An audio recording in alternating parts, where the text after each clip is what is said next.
우리는 누가복음 17장에 나오는 탕자의 비유 이야기를 잘 알고 있습니다. 탕자가 아버지를 떠나 허랑방탕하다가 결국 남은 것이 무엇이었습니까? 배고픔과 외로움과 가난이었습니다. 탕자는 할 수만 있다면 아버지로부터 멀리 떠나고 싶었습니다. 아버지와의 거리가 곧 행복의 크기라고 생각했습니다. 그래서 아버지를 떠날 때는 의기양양해서 떠났습니다. 그러나 돈 떨어지고 사람들이 떠나면서 거지 중에 상거지가 되었습니다. 하는 수 없이 돌아온 곳이 아버지의 품이었습니다. 결국 탕자는 원위치 처음 그 자리로 돌아온 것입니다. 아브라함이 기근을 피해 애굽으로 내려갔다가 아내를 빼앗기고 까딱하면 자기도 죽을 뻔했습니다. 그러다가 하나님의 극적인 도우심으로 빼앗겼던 아내 사례를 되찾고는 애굽 땅에 대하여는 조금도 미련 없이 돌아와서 하나님이 처음 부르셨던 가나안으로 왔습니다. 값비싼 수업료를 지불하고 아브라함이 깨달은 것은 결국 처음으로 돌아와야 하는 것이구나라는 것이었습니다. 아브라함은 하나님이 부르신 그곳에서 다시 시작하게 됩니다. 3절, 4절 말씀을 보시겠습니다. 그가 네게브에서부터 길을 떠나 베델에 이르러 베델과 아이 사이 곧 전에 장막 쳤던 곳에 이르니 그가 처음으로 제단을 쌓은 곳이라. 그가 거기서 여호와의 이름을 불렀더라. 아브라함은 하나님의 부르심을 받고 처음 제단을 쌓았던 그곳에서 여호와의 이름을 불렀다고 했습니다. 여호와의 이름을 불렀다는 것은 그가 거기서 하나님께 제사를 드렸다, 예배했다라는 의미인 것입니다. 아브라함은 다시 원위치에서 곧 하나님께서 약속하신 땅에 들어와서 믿음의 삶을 새롭게 살기 시작한 것입니다. 사랑하는 교회 여러분, 우리도 지금 스스로 생각할 때 위기라고 느끼고 있다면 다시 처음으로 돌아가야 합니다. 초심으로 돌아가야 합니다. 우리가 처음 하나님 앞에서 가졌던 그 순수와 열정의 지점으로 돌아가야 합니다. 그걸 회복이라고 합니다. 그런데 아브라함이 이번에는 가나안에서 또 다른 어려움을 만나게 됩니다. 아브라함의 목자들과 롯의 목자들이 서로 다투는 일이 벌어졌습니다. 아브라함이 가나안으로 다시 돌아오기는 했지만 그 많은 가축들을 먹일 목초지와 물이 부족했던 것입니다. 그래서 종들 사이에 서로 자기 양들에게 소들에게 꼴을 먹이고 물을 마시게 하겠다고 다투는 일이 벌어진 것입니다. 이런 식의 갈등은 어제나 오늘이나 늘 있는 것이죠. 얼마 전에 시장 좁은 골목길에서 좌판처럼 깔아놓고 칼을 갈던, 그래서 생계를 이어가던 70대 할아버지가 칼부림 사건을 일으킨 일이 있었습니다. 할아버지가 칼 가는 바로 가게 앞에 또 다른 큰 가게가 들어선 것입니다. 칼 가게입니다. 거기는 각종 수입 칼도 팝니다.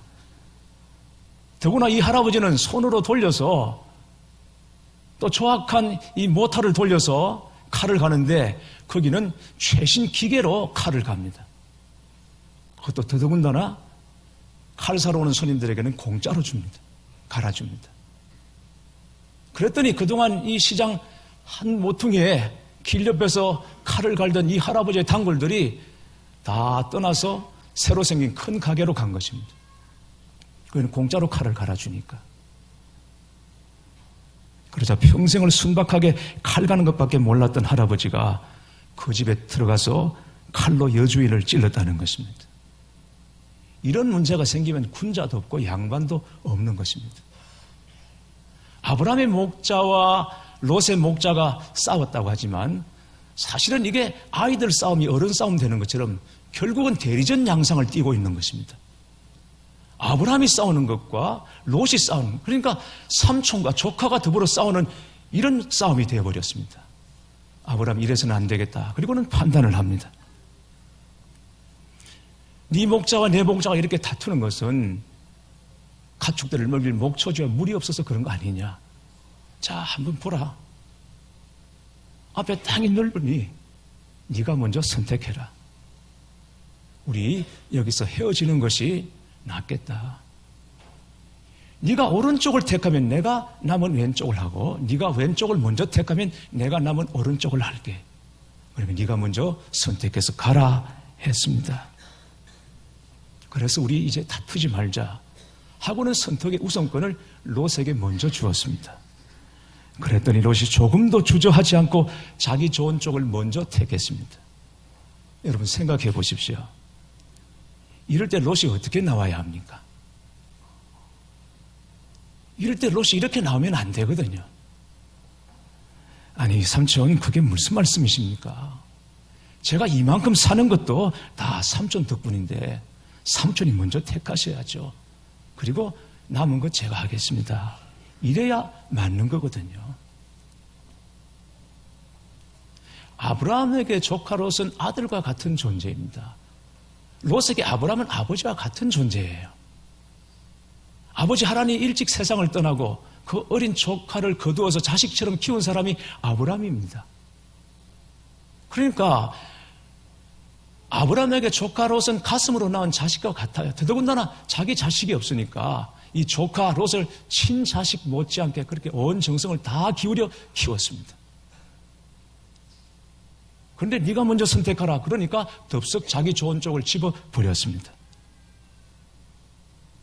그 땅이 어떤 땅이었기 때문에 고륙도 몰라볼 정도로 그렇게 선택해버렸을까요? 10절 말씀. 이에 롯이 눈을 들어 소알 땅을 요단 지역을 바라본즉 소알까지 온 땅에 물이 넉넉하니 여호와께서 소돔과 고모라를 멸하시기 전이었으므로 여호와의 동산 같고 애굽 땅과 같았더라. 롯이 선택한 땅은 물이 많았습니다. 물이 많았다는 것은 목초가 아주 무성해서 가축을 키우기에 좋았고 그리고 얼마든지 농사도 지을 수 있는 최적의 조건이었던 것이죠. 여호와의 동산 같다고 했습니다. 에덴 동산과 같다는 말일 수도 있고 이스라엘 사람들은 여호와의 이름을 붙이면 어쨌든 최상급을 의미하는 것입니다. 그러니까 최고 좋은 곳이었다. 그렇게 말하고 있습니다. 애굽과 같았다라고 말하고 있습니다. 그러니까 비록 삼촌이라도 양보하고 싶지 않을 만큼 너무 탐나고 좋았던 것입니다. 그러나 성경은 뭐라고 말씀합니까? 소돔과 고모라를 멸하시기 전이었으므로 소돔 사람은 여호와 앞에 큰 죄인이었더라. 롯이 보지 못한 것이 바로 이것입니다. 소돔과 고모라가 어떤 땅이라고 했습니까? 멸망할 땅이라는 것입니다. 역사적으로 가장 무서운 하나님의 심판을 받은 땅이 소돔과 고모라 땅입니다. 롯은 거기가 자기 목축하기 좋은 줄만 알았지 그 땅이 망할 땅이라는 사실을 깨닫지 못했습니다. 내다보지 못했습니다. 그리고 자기가 지금 어디로 가고 있는지, 자기 신앙이 어디로 가고 있는지를 미처 깨닫지 못한 것입니다. 하나님께 가까이 가고 있는지 하나님으로부터 멀어지고 있는지 이걸 알지 못했던 것입니다. 교회 여러분, 우리가 가장 예민하게 점검해야 하는 부분이 바로 이것입니다. 내가 지금 어디에 가까워지고 있느냐 하는 것입니다. 만일 하나님으로부터 멀어지고 있다면 그 무슨 말로도 그것은 정말 좋은 결정이 아닙니다. 만일 내가 지금 죄와 가까워지고 있다면 그것은 정말이지 잘못 결정을 하고 살아가는 것입니다. 지금 나의 영적인 상태가 올라가고 있는지 아니면 곤두박질 치고 있는지 우리는 이걸 분별하고 살아야 합니다. 우리가 하나님으로부터 멀어지면 결국 망하게 될 것들이 우리 눈에는 너무 좋아 보이게 되는 것입니다. 교회 여러분, 눈에 보이는 것만 가지고 모든 것을 계산하고 판단하고 결정하지 마시기 바랍니다. 화려한 것에 속지 말아야 합니다. 그럴듯한 것에는 언제나 함정이 있기 마련입니다. 이를테면 여러분이 앞으로 이사를 하시게 될 때도 세상적인 관점으로만 계산하지 말아야 합니다. 아이들의 학군이 어떤지, 직장 출퇴근은 어떨지, 그리고 앞으로 집값이 오를 가능성이 있을지 없을지, 이런 등등의 조건들은 다 중요한 것이지만 그러나 다른 어떤 것보다도 더 중요한 것은 교회에 가까이 와야 한다는 것입니다. 성도는 교회를 통해서 살아야 합니다. 교회를 멀리하기 시작하면서 인생이 무너지기 시작합니다. 성도는 교회를 통해서 복을 받습니다. 우리가 왜 교회를 위해서 그토록 기도합니까? 교회의 수준과 성도의 수준이, 삶의 수준이, 영적인 수준이 같이 가는 것이기 때문에 그렇습니다. 교회는 내리막길인데 성도들은 상승 곡선을 그리고 있다. 이런 일은 있을 수가 없습니다. 성도와 교회는 함께 같이 가는 것입니다. 성도는 교회를 통해서 복을 받습니다. 교회를 통해서 교회 안에서 믿음이 함께 자라는 것입니다. 그러니까 잘 될 때에도 어려울 때에도 교회를 가까이 해야 합니다. 그래서 교회는 한마디로 붙어 있는 집인 것입니다. 우리는 교회에 붙어 있어야 합니다. 롯의 비극은 아브라함을 떠나면서부터 시작됩니다. 아브라함을 떠난 것이 왜 비극의 시작입니까? 아브라함은 하나님 복 주신 사람이기 때문입니다. 하나님이 그를 축복의 사람으로 인정하셨습니다. 여러분, 축복의 사람, 복 있는 사람을 가까이 하시기 바랍니다. 믿음의 사람을 가까이 하시고 기도하는 사람과 교제하시기 바랍니다. 그게 복입니다. 그냥 마음에 든다, 뜻이 통한다, 이게 전부가 아닙니다. 근데 거기서 함께 얘기하고 교제했는데 나중에 마음이 편치가 않습니다. 내용이 떼운하지가 않습니다. 잘하는 것 같지가 않습니다. 여러분, 그건 축복이 아닙니다. 믿음의 사람을 가까이 하셔야 하고 기도하는 사람과 가까이 하셔야 합니다. 그게 복입니다. 그게 진짜 은혜입니다. 여러분들이 다 그런 사람이 되시기를 주님의 이름으로 축원합니다. 12절 말씀을 보십시오. 롯이 계속 장막을 옮기기 시작합니다. 롯은 그 지역의 도시들에 머무르며 그 장막을 옮겨 소돔까지 이르렀더라. 어디까지 갑니까? 소돔까지 갑니다. 자, 여기 소돔까지라는 표현을 주목해서 봐야 합니다. 소돔까지 갔다. 여러분, 세상을 택하면 소돔까지 갑니다. 처음에 거기 가겠다고 선택한 것이 아닙니다. 처음부터 내가 소돔을 가겠다라고 선택한 것이 아닌데 가다 보면 결국 소돔까지 가게 되는 것입니다. 세상을 선택하면 그렇습니다. 나이아가라 폭포를 향해 내려가는 강 상류에 커다란 얼음덩이 하나가 떠내려오고 있었습니다.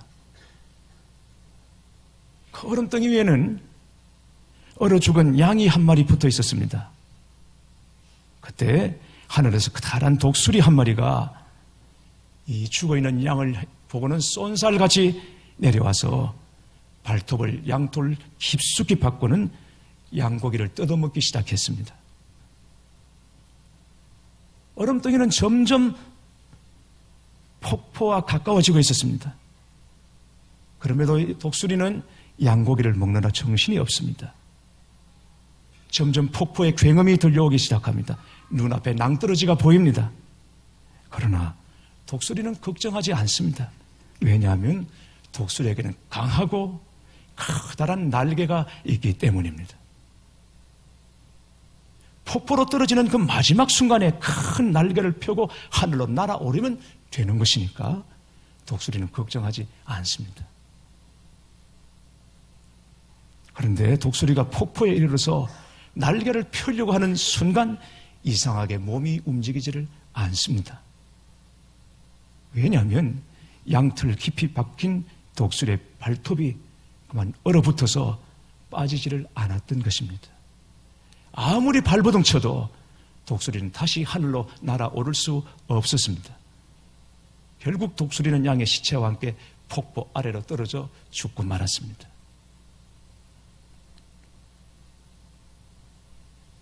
교회에서 일을 하고 설교 준비를 하다 보면 아무래도 컴퓨터 앞에 앉아있는 시간이 많습니다. 그래서 봄이 되고 해서 컴퓨터 바탕화면을 좀 바꿔봐야 되겠다고 생각하고는 여기저기 사이트를 뒤졌습니다. 그런데 딱 마음에 드는 그림이 없었어요. 그림이 괜찮으면 화질이 떨어지고 화질이 괜찮으면 그림이 마음에 안 들고 또 진짜 괜찮은 걸 하나 찾았는데 보니까 거기는 돈을 내야 하는지 묶여서 풀리지를 않는 것입니다. 그러다 보니까 계속 거기 빠지게 됩니다. 낚인다고 말하죠. 한번 낚이니까 거기 벗어나지를 못하는 것입니다. 계속 뒤지게 됩니다. 성경을 보겠다고 성경 펴놓고는 컴퓨터 앞에서 바탕화면을 찾습니다. 고화질을 찾았다가 초고화질을 찾고 그리고 초고고화질을 찾고 안 되더라고요. 기도 시간에 바탕화면 찾고 일할 시간에 바탕화면 찾고 그러다가 이거 지금 내가 뭐 하는 짓인가 깨닫고는 얼마나 회개했는지 모릅니다. 교회 여러분, 우리 주변에는 우리 영혼을 노리는 것들이 너무나도 많습니다. 육신의 정욕, 안목의 정욕, 이생의 자랑에 낚이지 않게 되기를 바랍니다. 자, 그런데 오늘 말씀에서 우리가 하나 꼭 생각해 볼 것이 있습니다. 아브라함과 롯의 선택이 서로 바뀌었다면 결과가 어떻게 됐을까 하는 것입니다.